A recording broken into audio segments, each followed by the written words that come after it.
अरे मोदी जी, कब तक तुम्हारी पकौड़ी तैयार होगी भाई? यहाँ बैठे बैठे पेट में चूहे कूद रहे हैं। तुम इतनी जल्दी हम लोगों को बुला लिए और तुम्हारी पकौड़ी तैयार नहीं हुई। ये बताओ कब तक तैयार होगी? कर क्या रहे हो तुम? लालू जी, जल्दबाजी तो मचाओ मत, ठीक है? पकौड़ी मैं तसल्ली से बनाऊंगा और बढ़िया बनाऊंगा। अभी देखो तेल गर्म हो रहा है, तेल को गर्म हो जाने दो बढ़िया से, उसके बाद पकौड़ी में निकाल निकाल के तुम लोगों को दे रहा हूँ, परेशान मत हो। मोदी जी, यहाँ पे मुँह से पानी टपक रहा है और तुम कह रहे हो कि जल्दबाजी मत मचाओ। अरे तुम्हारे पकौड़ी के चर्चे बहुत दूर दूर तक है कि मोदी जी बहुत अच्छी पकौड़ी बनाते हैं।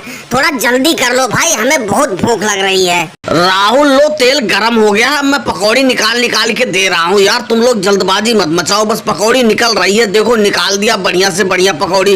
अरे अखिलेश, तुम क्या यार, तुम्हें तो जल्दबाजी इतनी ज्यादा है कि तुम खाने लग गए।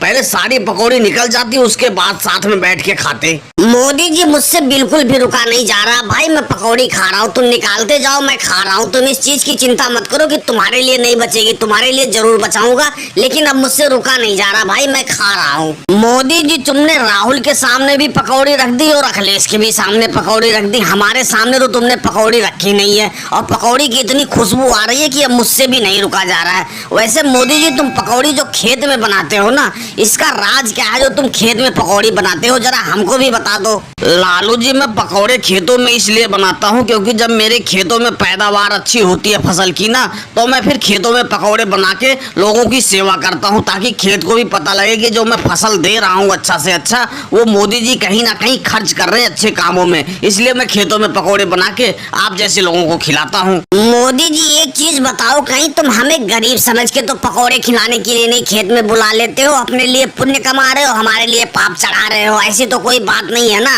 अखिलेश, तुम कैसी बात कर रहे हो यार? अरे हम तो तुम्हें भाईचारे में पकौड़े खिलाते हैं, तुम तो हमारे बहुत परम मित्र हो, ऐसी कोई बात नहीं है जैसा तुम सोच रहे हो। लो, सोनिया बहन भी आ गई। अरे सोनिया बहन, हमने तो राहुल को बुला रखा था, फिर तुम क्यों आ गई खेतों में? मोदी जी, मैं तुमसे क्या बताऊं, मैं तो इधर से गुजर रही थी, तुम्हारी पकौड़ी की खुशबू इतनी अच्छी आ रही थी कि मुझसे रुका नहीं गया और मैं तुम्हारे पास आ गई खेतों में। कोई बात नहीं सोनिया बहन, जब आ ही गई हो तो 2-4 पकौड़े तुम भी खा लो, इसमें क्या कम हो जाएगा? खा लो तुम भी 2-4 पकौड़े। मोदी जी, 2-4 पकौड़े क्या, मैं तो भर पेट खाऊंगी। और हाँ बेटा राहुल, आज शाम का खाना नहीं बनाओगी, तुम यहाँ पे दबा के पकौड़े खा लेना, ताकि शाम को खाना बनाने की जरूरत ना पड़े, और हो सके तो 2-4 पकौड़े घर पे भी ले आना। सोनिया बहन, हमने सिर्फ पकौड़े स्वाद लेने के लिए बनाए हैं, पेट भरने के लिए नहीं बनाए। और जो तुम कह रहे हो घर पे ले जाना, घर पे और पे नहीं जाएगा, जो खाना यही खा लो। और दोस्तों, वीडियो पसंद आई हो तो वीडियो को लाइक और चैनल को सब्सक्राइब करना ना भूले। धन्यवाद।